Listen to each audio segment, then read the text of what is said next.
But this is good if you record and people who do not come can come and view this. That's the plan. So the CGE has a YouTube channel now, and we can post this there so that anyone who missed the presentation can watch it later. So I'll introduce myself. I'm Megan Mason. I'm the Associate Director of the Center for Global Engagement here at Kenyon. And we have several folks who are going to share a bit about studying in China and specifically in Chinese. And I'm excited for you to hear from them. Professor Bai, do you want to introduce yourself next? Yeah, I'm Jianhua Bai. I've been at Kenyon for 30 years.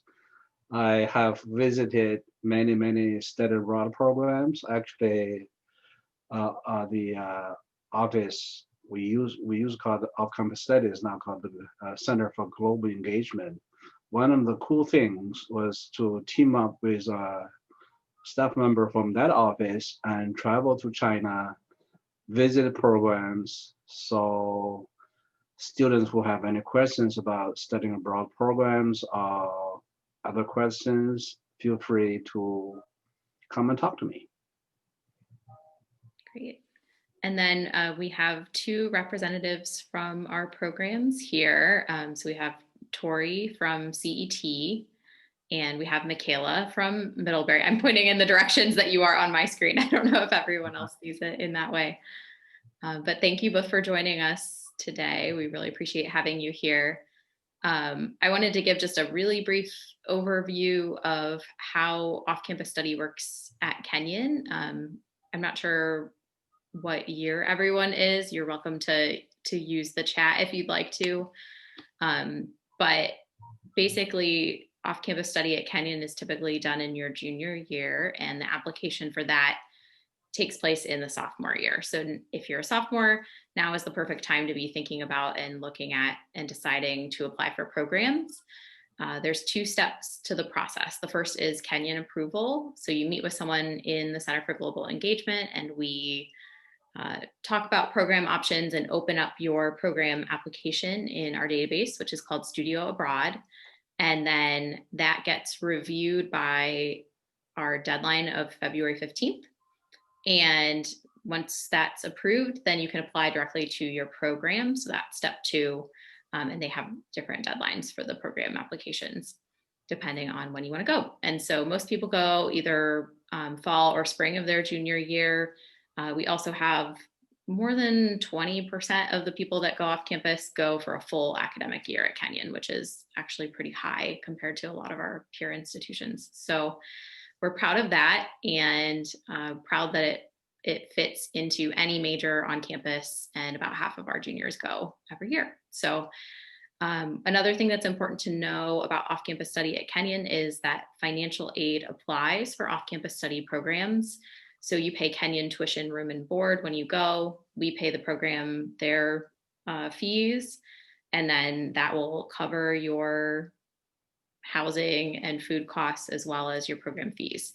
So any aid that you have, it travels with you on your program. And if you have specific questions, what that will look like for you, if you have scholarships or things that you want to see how it would work, you can come in or virtually kind of meet with someone in our office. Sam Turner is my colleague who helps out with that. So you can schedule an appointment with Sam, and she'll put together a budget sheet that's individualized for you and your program to tell you what to expect about what it'll cost. So those are kind of two of the big things about off-campus study. The other big one at Kenyon is that off-campus study is related to an academic interest.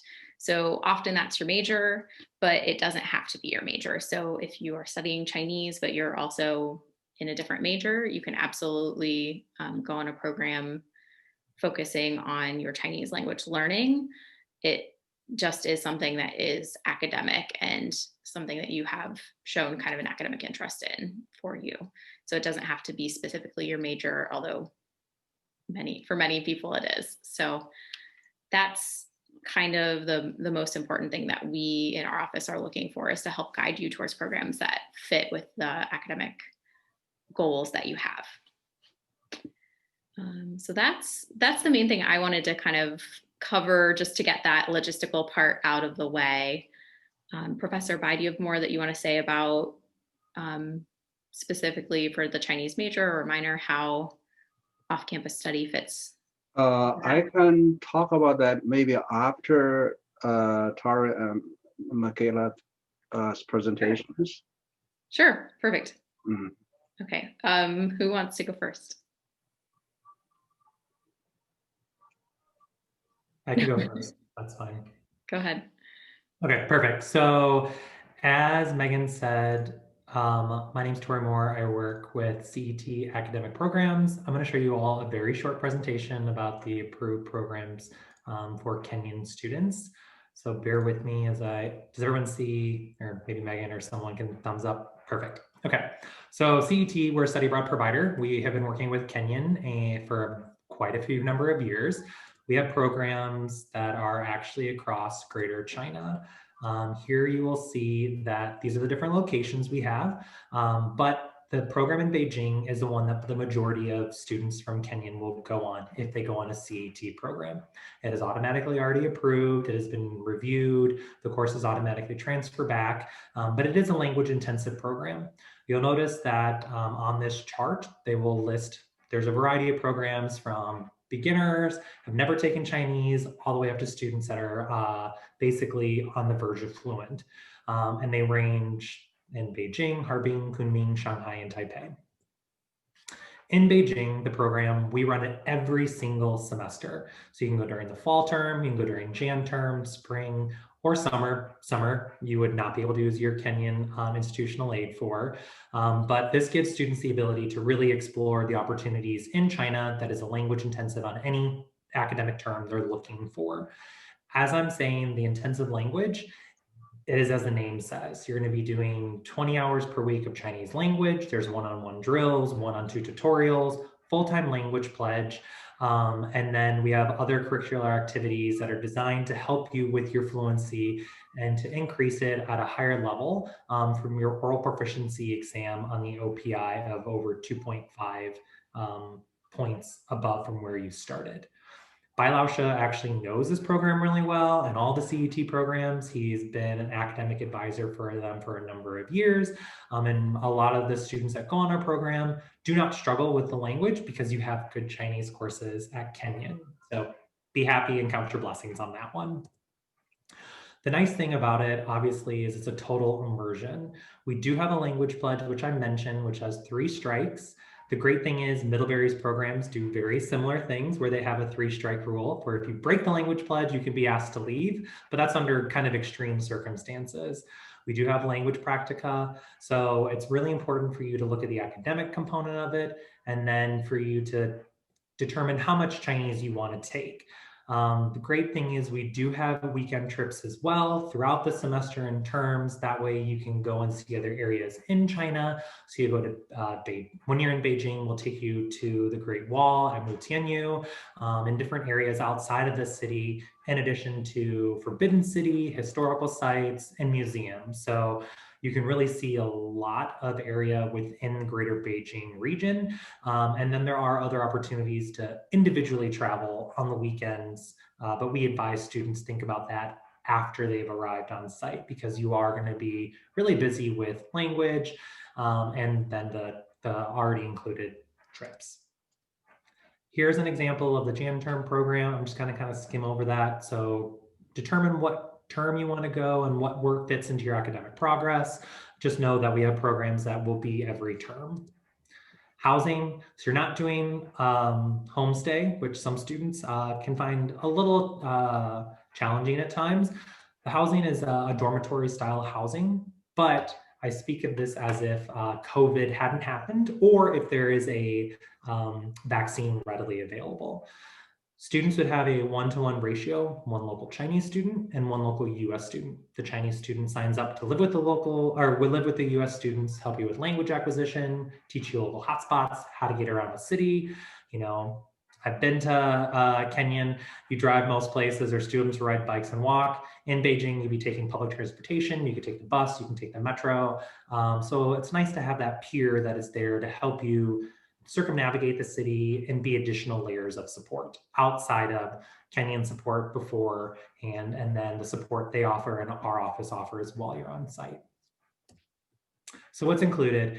I'm going to skim over this as well. Meghan kind of touched base on it. If you go during a semester, you can use your institutional aid. You covers tuition, housing, visa support, course materials, medical insurance, staff support, basically everything you could possibly need, which is nice because this is an approved program. So Kenyon really is encouraging you to take advantage of it. If you are worried about paying for it in other manners as well, we do offer scholarships that are specific from CET, and then we have access partners for third-party providers like the Fund for Education Abroad, where students can apply for that as well. There are scholarships through Kenyon, which is nice, and the great thing is that the college, puts money where their mouth is, where they want you to study abroad so you can transfer that institutional aid. So as I was talking about, feel free to take a screenshot. There's Meghan's contact information if you have questions specific to Kenyon. There's mine. Alexandria is the student service coordinator for the programs. Number one thing, just determine how much Chinese you want to take. Look at the different terms, different areas of study, courses if you want a language pledge. And that's kind of the breakdown of CET. Thank you, Torey. You're welcome. So if we want to just continue on with the presentations and then do a joint Q&A, there are a lot of similarities between the Middlebury program and the CET program. So I'll go ahead and share my screen and go through a quick presentation as well. Let's see. All right. Are we there? Great. Okay. So, I'm from Middlebury. We operate 16 countries, programs across the world, and we have 3 sites in China. And similar to CET, we have a language pledge, the Middlebury Language Pledge, that all of our language programs across the world abide by. So for the duration of the program, you sign a contract basically that you'll only be speaking Chinese from when you arrive to when you leave. And so we don't offer our program at every level. We do require 4 semesters of Mandarin study before going because all of the coursework is in Chinese, and you take content courses in language. So basically, if you are ready to take on that challenge and want to really dive in and immerse yourself, then definitely Middlebury is the program for you. Similar to CET, there is the not the homestay, but the dorm living with a Chinese roommate. So while you take your classes through Middlebury and not at the university with other Chinese students, you do have access to all of the community engagement and university clubs and extracurriculars. There's also in Beijing the opportunity for all students to pursue an internship, not for credit.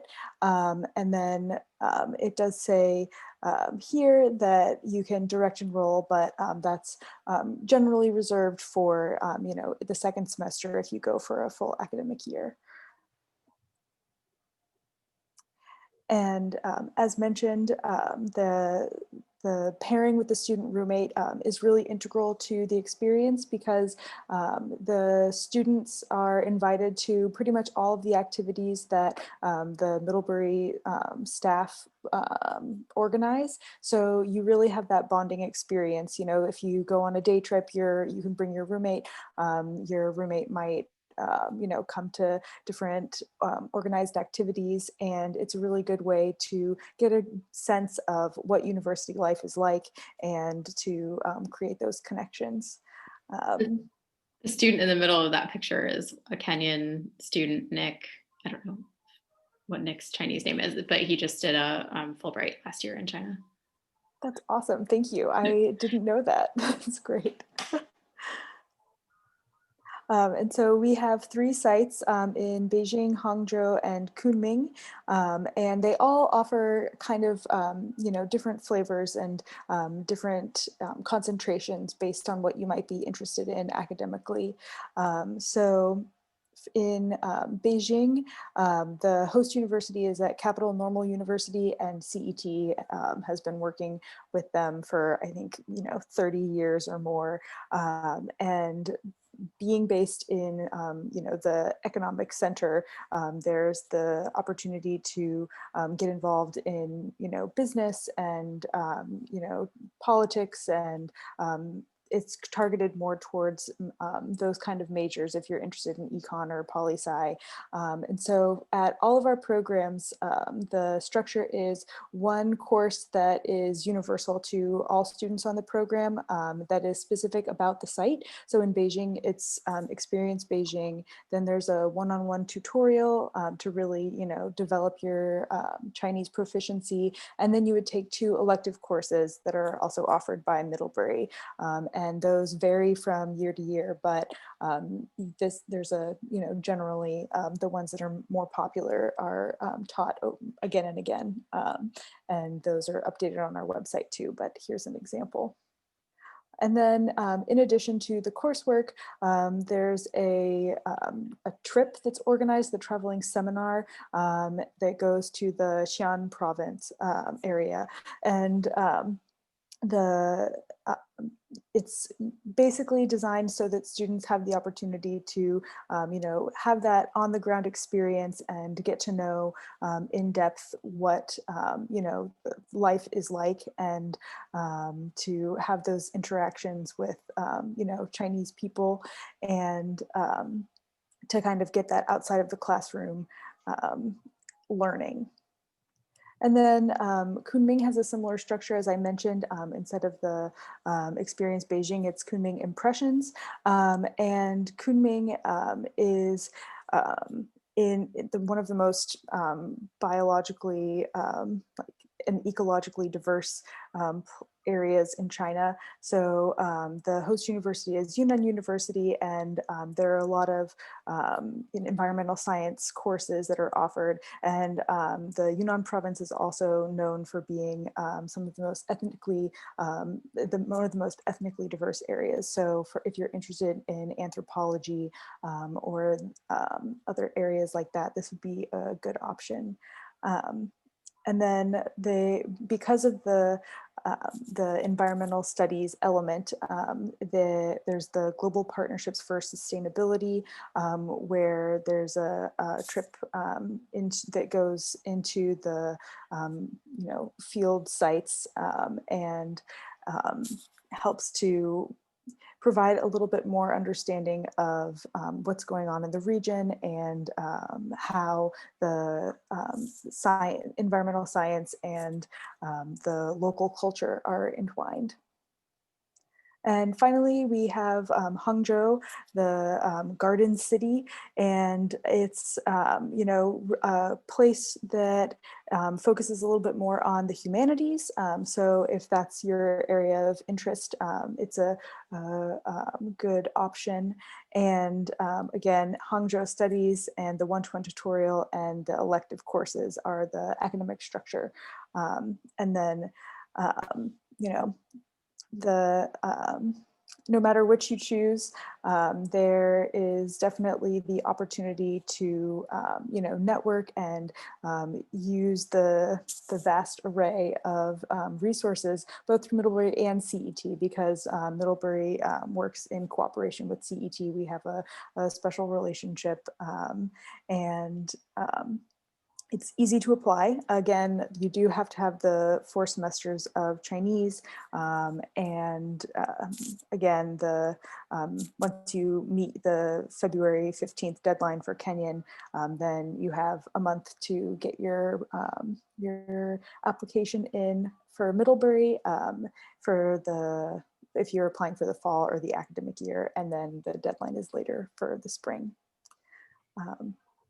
So yeah, that's the fast sort of speed dating style introduction to our programs.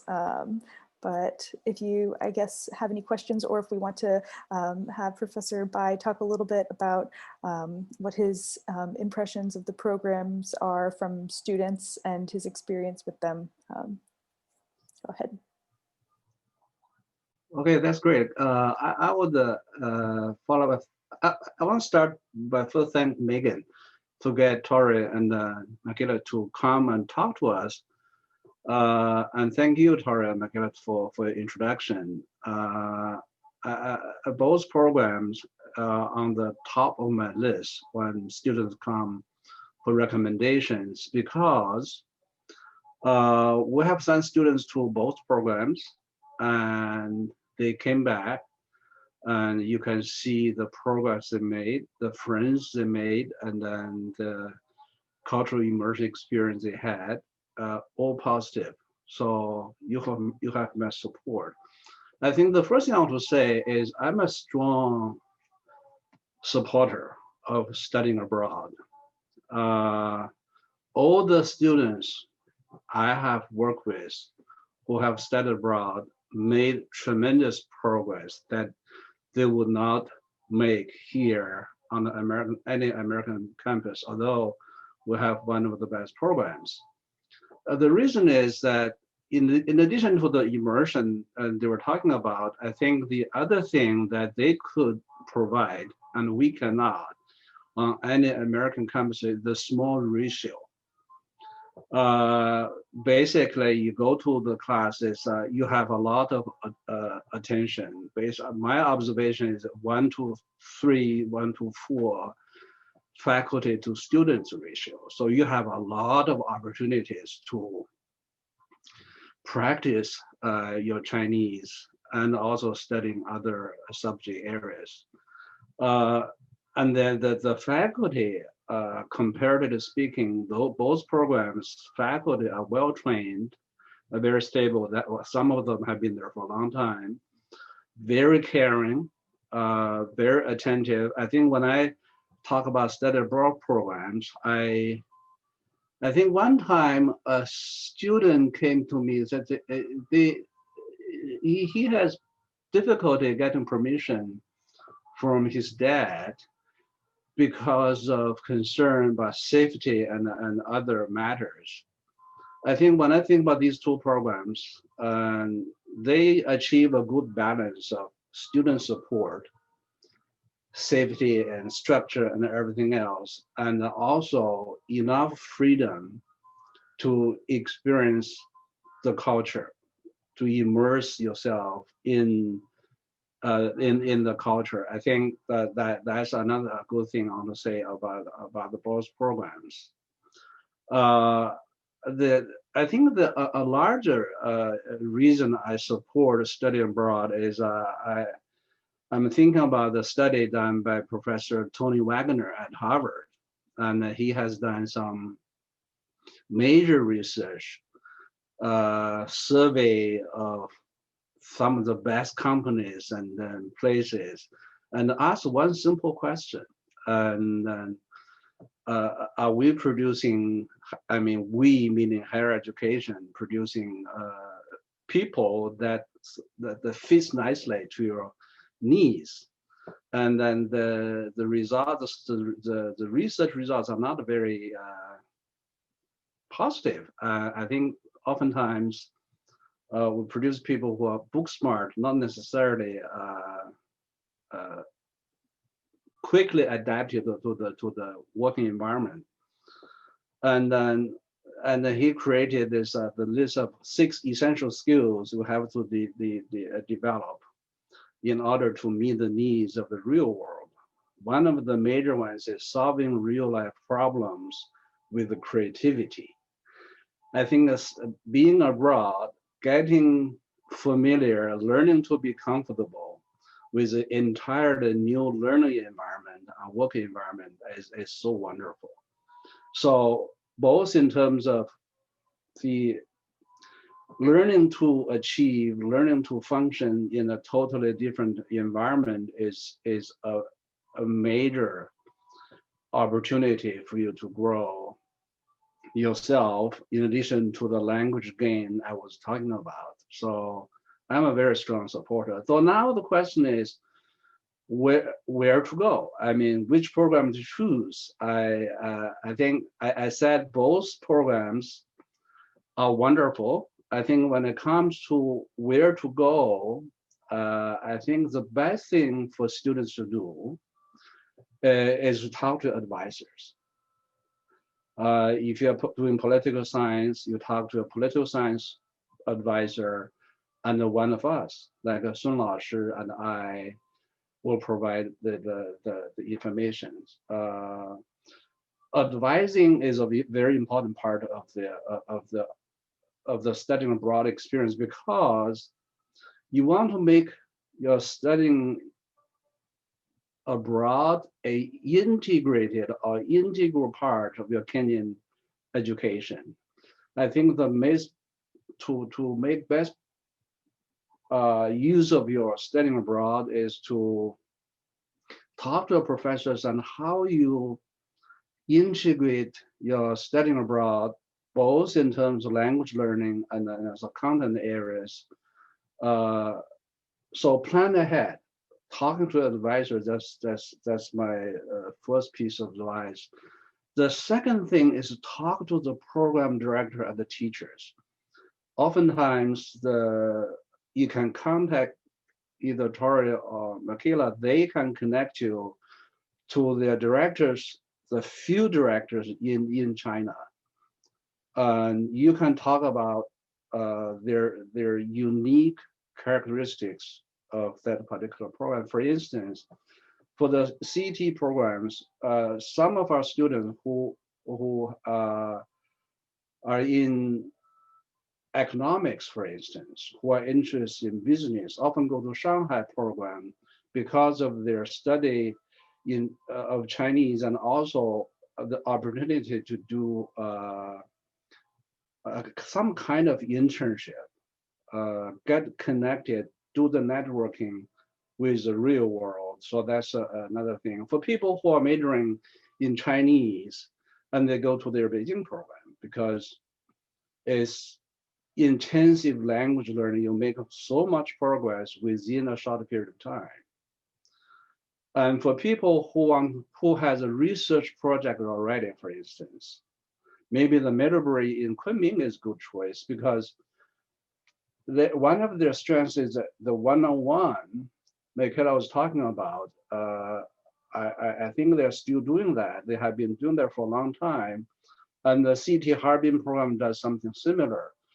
That is, even before you go, you kind of create your own curriculum for the one-on-one study. I thought that is a very, very good component of the program.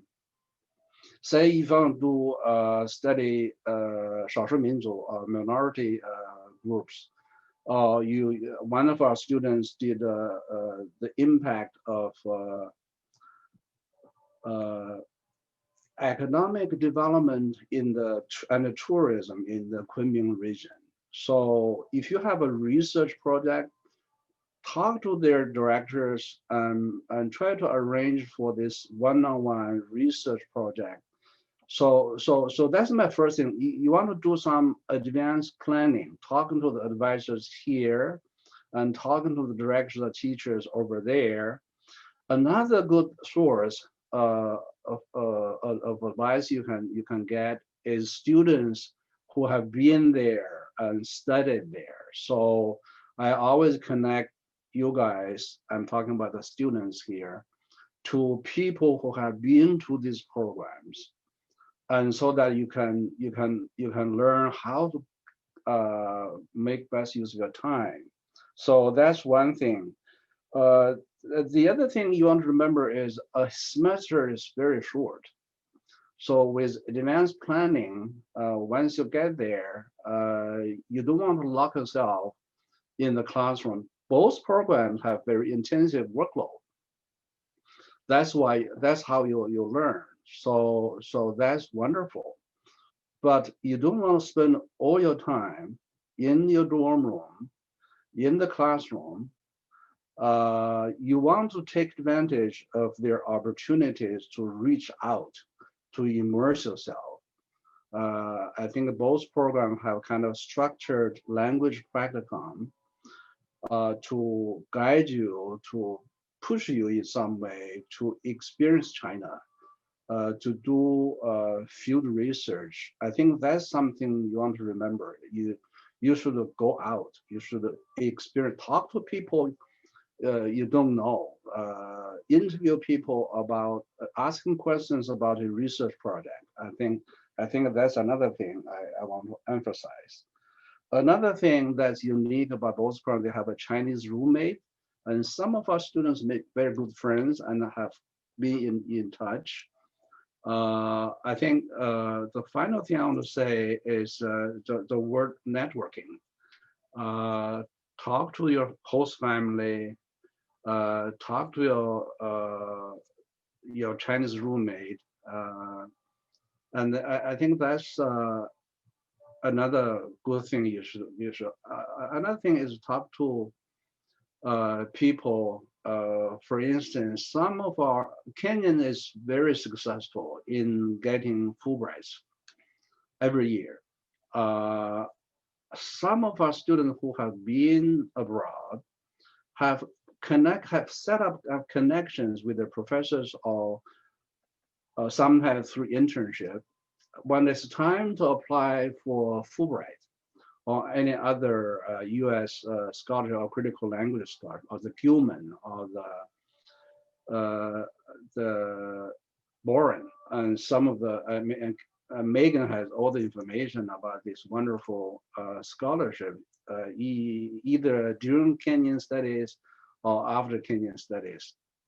Once you have the experience and then the connection, it makes it a lot easier and more effective and more successful when it comes to applying for these wonderful scholarships. So those are some of the general advice or comments I have. I can keep talking, but I think I should give you guys some time to ask questions either to Mikaela or Torey or Meghan. So I will stop here.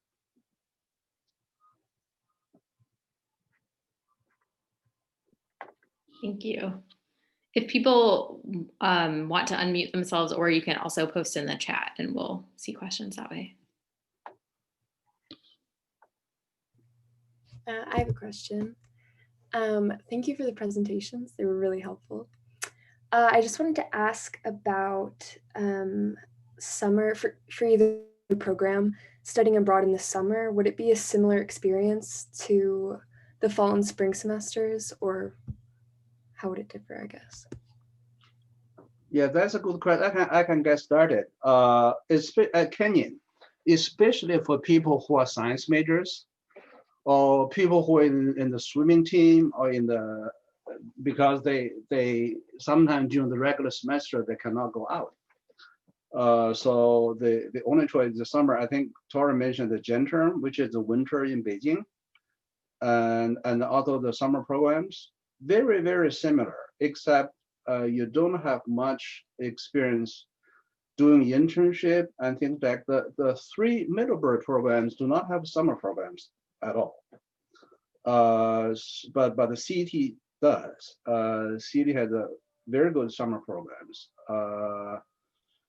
So I think if you cannot go during the fall or spring, summer studies are wonderful.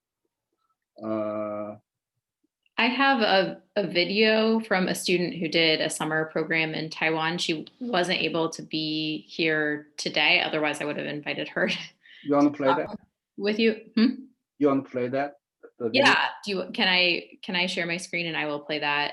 Okay. For you all. Give me one. Yeah, this is from Mary, who started first year at Kenyon, and then she spent 2 summers in Taiwan. The first time she got this fellowship from American Council for International Education, and she did the Taiwan Program. And I will say one thing about summer. Obviously, everyone advocates for the longer term because your institutional aid will transfer.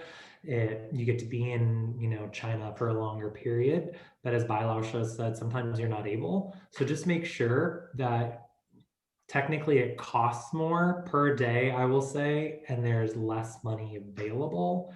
And make sure that you get the approval of the off-campus studies first. Just That's a good point. I don't that think it fits Kenyon, into your progress because yeah, Kenyon. Kenyon paid us for the summer program. Is that right, Megan? Right. So Kenyon doesn't have any institutional aid available for summer Yeah. program. For summertime, critical language scholarship is a free ride. And then there are some scholarship opportunities. I think the CET has some amount, but not the whole package.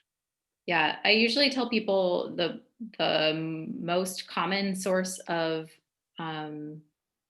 aid or assistance outside of what Kenyon provides for the semester for students is typically from the program.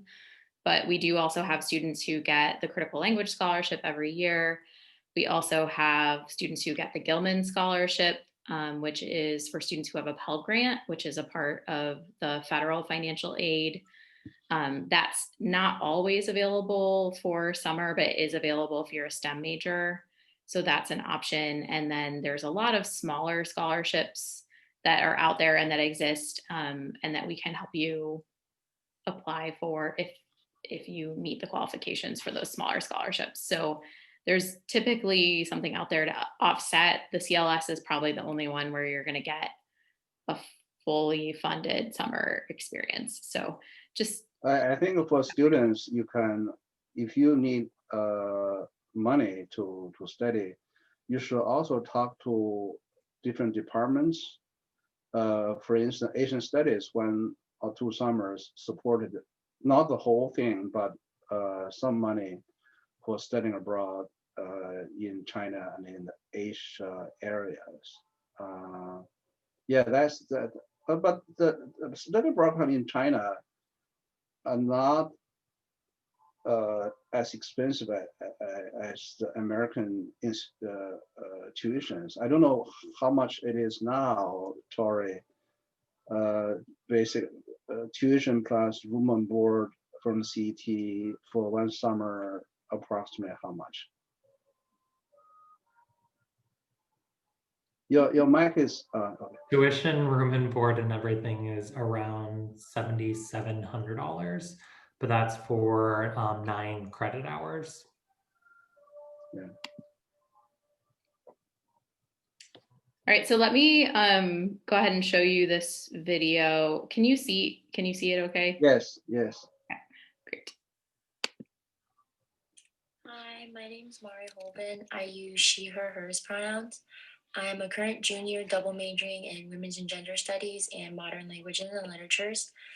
So I'm going to share a little bit about my study abroad experience from the summer of 2019.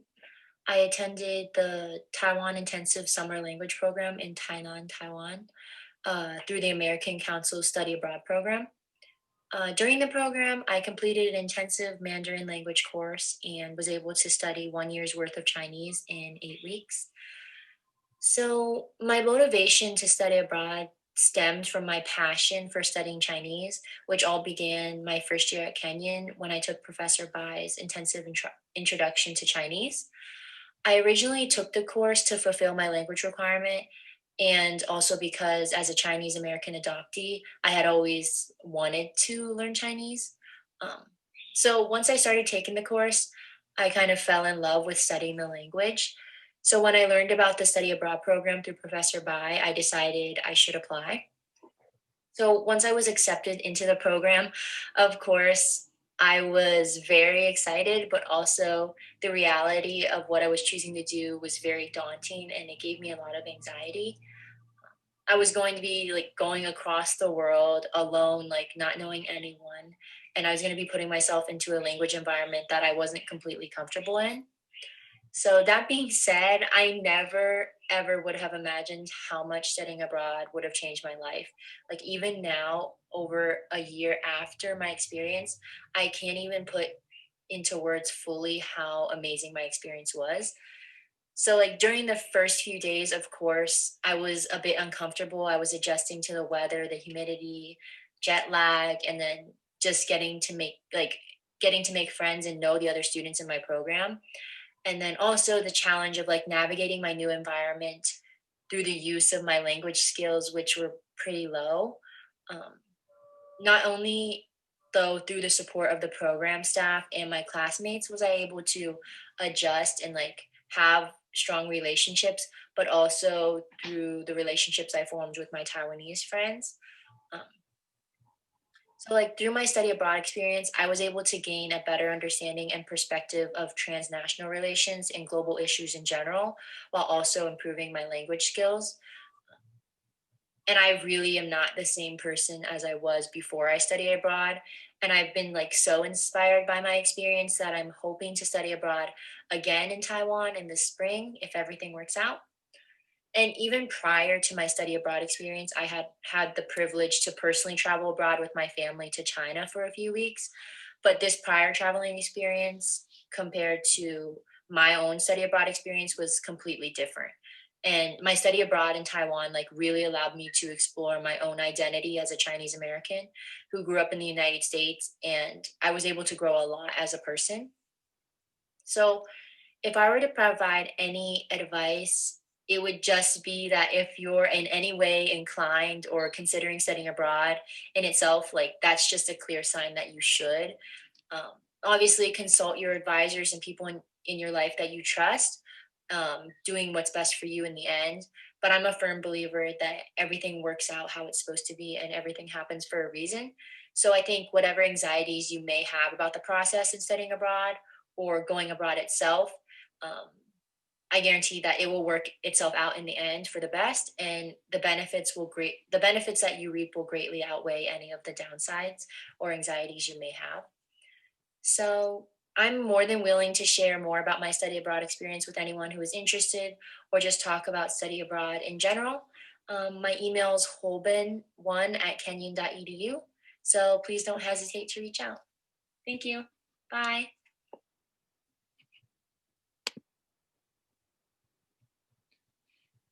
So hopefully that was helpful for you all to just get the perspective of someone who has done this recently and actually was applying to go again for the spring. So I think that's the beauty of Kenyon. The students who have done that are always happy and willing to help other.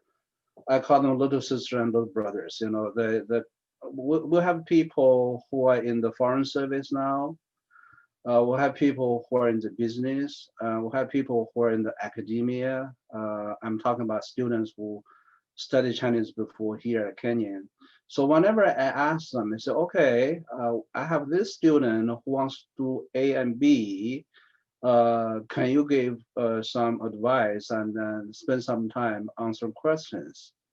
Always, always enthusiastic, yes. So for students who have questions, talk to the people who have been there and done that. I know in the past, CET has this student representatives that you can talk to. I don't know if they still have, I'm sure. And then Torey can make the arrangement to talk to their students. And they are, they sometimes they have better advice than the professors. It's great.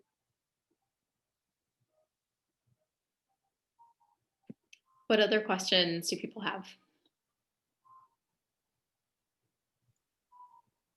I'm going to put in the chat just so if students want to bookmark it, the CET website for the programs in Greater China.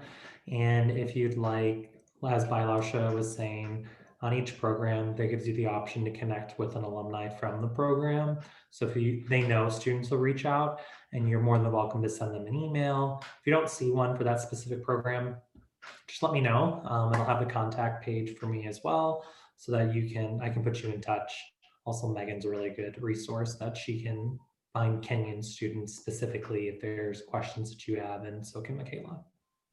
Yeah, this year was a little unusual in that there's not like a lot of seniors on campus that studied in China last year because of the fact that programs in China got canceled for the spring semester. So it just, there aren't a lot.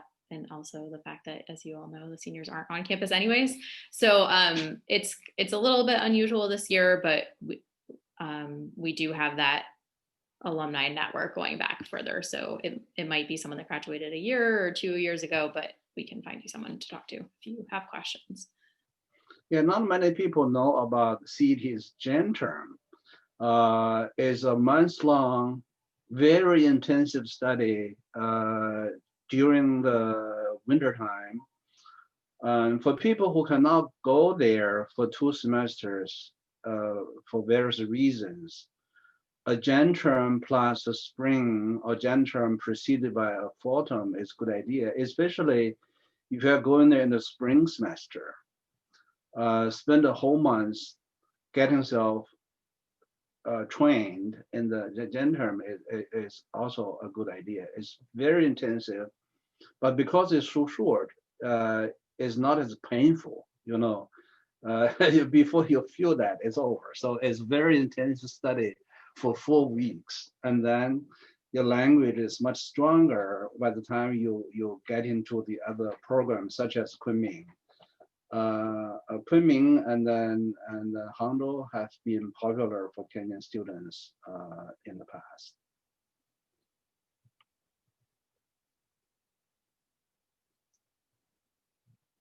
I'm looking at the clock. We only have 10 more minutes.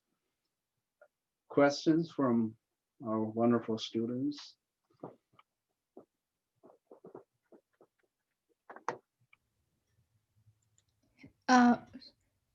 Sorry, I have actually a question. It's Professor Sun from our program. Yeah. So I just want to stop by and say hi, and sorry I missed your presentations, but I do want to ask whether today's info session has been recorded. Yes, we are recording. So is it okay I share it with my students who probably do want to know the information but can't come today? Yep, I'll send you the link once we have it posted. Great, thanks.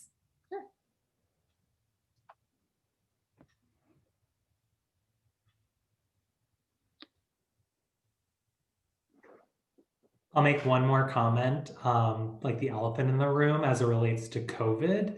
So if students have questions that they may not think of right now or have any concerns about health and safety, I would definitely suggest you reach out to Meghan if you want to know things specific to Kenyon.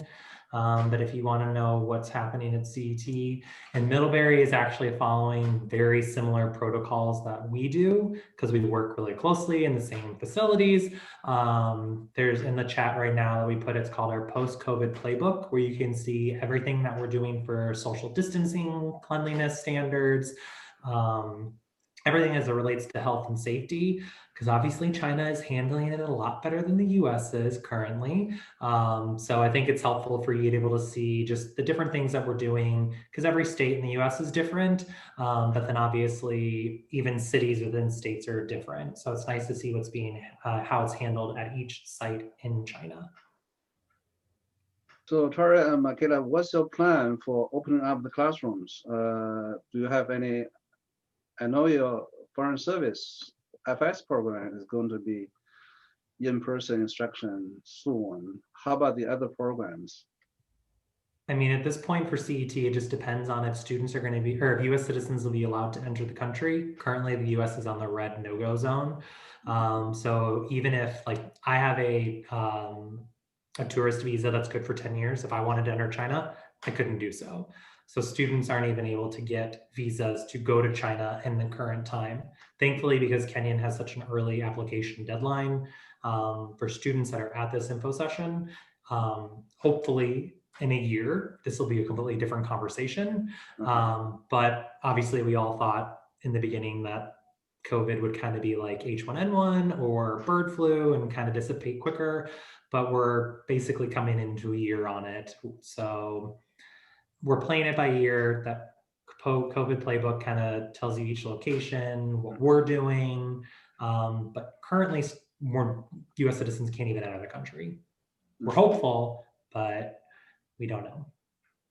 So how many students do you accept for the Taiwan program? On CET's end, we don't have a cap because ICLP hasn't given us one, and we've kind of broken away from them to be able to do more instruction following the CET structure of instruction. So we don't have a cap, but in the interim for spring 2021, if students are not able to enter mainland China, they have the opportunity to do a program that's 89 days in Taiwan, including 2 weeks of quarantine to alleviate that.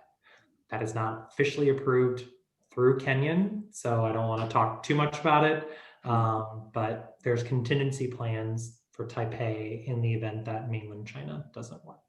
Okay, thank you.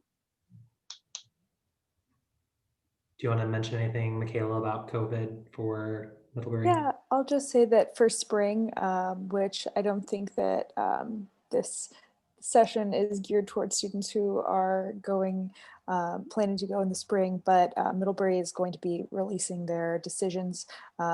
Again, like Torey said, mostly based on whether it's even possible to enter the country and what kind of infrastructure and services are available to support students. So we'll be releasing those decisions on October 30th. And I also wanted to say that the playbook, we've taken a look at it, and we're all very impressed with the way that CET is setting everything up and handling it. And there will be a couple of changes, housing will just be with other program students in the spring, but they have taken a look at pretty much every element and adapted it. So yeah.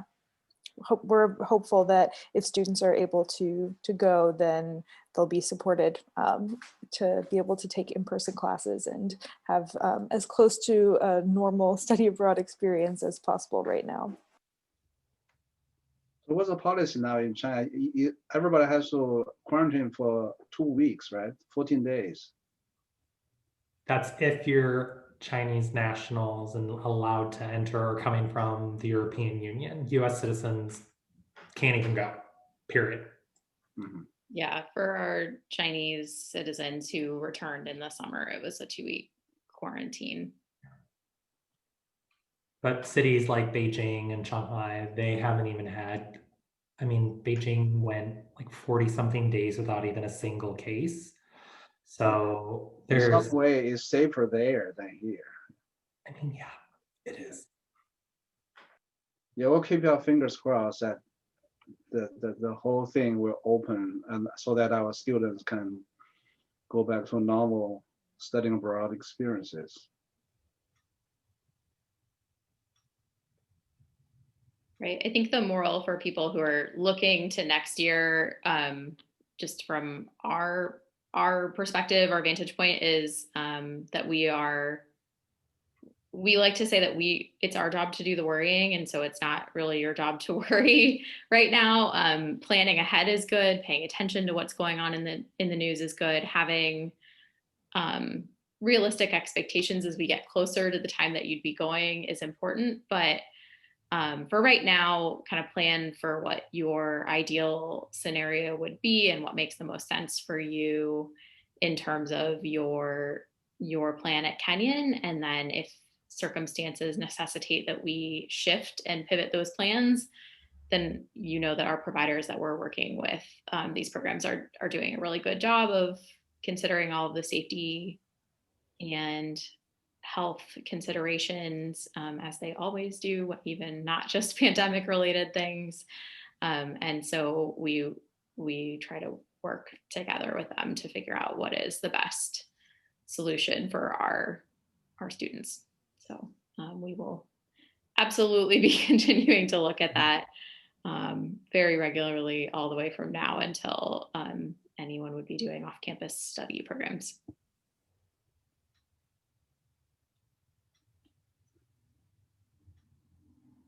By the way, I like a tree behind you, Megan. Oh, thanks. Yeah, this is the tree at in Eaton Center. Okay. That's a real tree. I see cars. Yeah, it's yeah. Oh, yeah. Well, thank you very much. Thanks, Again, everyone. on behalf of my students and colleagues, and also Mikaela and Torey for your time. I think this information is wonderful.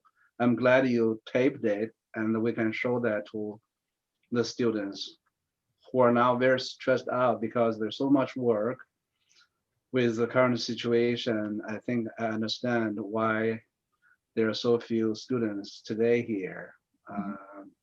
This is like around midterm exam time. And there's no fall break. So Yeah, there's no fall we're break. so stressed out.